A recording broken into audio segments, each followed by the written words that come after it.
The world's most weird Link impersonator is here with me now, and we are going to talk about The Legend of Zelda. What are you talking about? I didn't know we were doing Zelda today. No? No, this is just a hat I wear. This is the Ocarina of Time, 3DS, do-over, remake, touch-up, whatever you want to call it. It's all those things, and maybe a little bit more. Victor Lucas, first impressions. Well, this is a near-perfect experience, this Legend of Zelda Ocarina of Time. This was an amazing game on the N64. Yeah, 1998. Oh my God, this really changed a lot of things. It was amazing. And I gotta tell you, it's never looked better. Nintendo really did a magical job on the refurbishment by adding all kinds of new detail and accentuating the characters with more expression, more vitality, more character.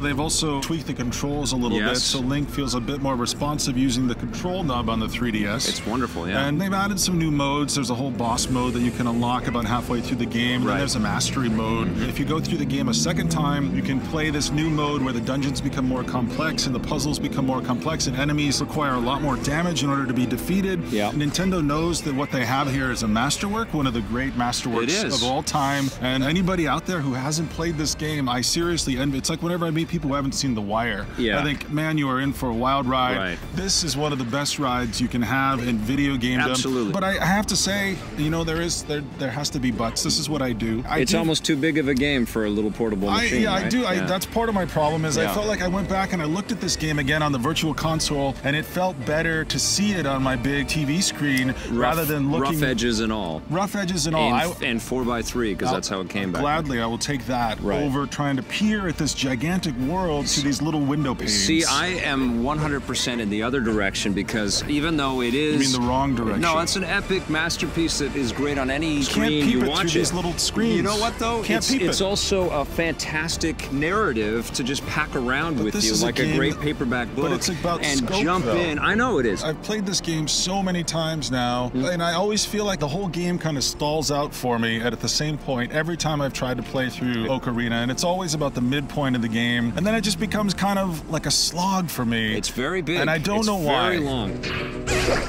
Honestly, could there be a better game to launch the 3DS with? Why the hell did the early adopters have to wait another couple of months? Because they were afraid people would just buy this game and they wouldn't buy Street Fighter 4. Who knows? I don't know. That's lunacy. This should have come out with the machine. This is a must-buy game. Even if you own the game, even if you have the cartridge, even if you have the Virtual Console experience on your Wii, even if you have the hat, you still gotta buy this thing, man.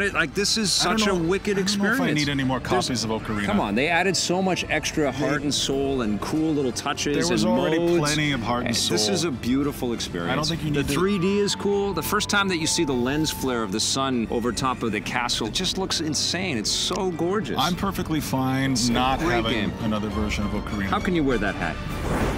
I'm going to give it an 8 out of 10, only because I can't buy this game any more times. That's it, Nintendo. I'm not buying it again. 10 out of 10. This is the must-buy. This is the killer app. This should have been a launch title. Stop now.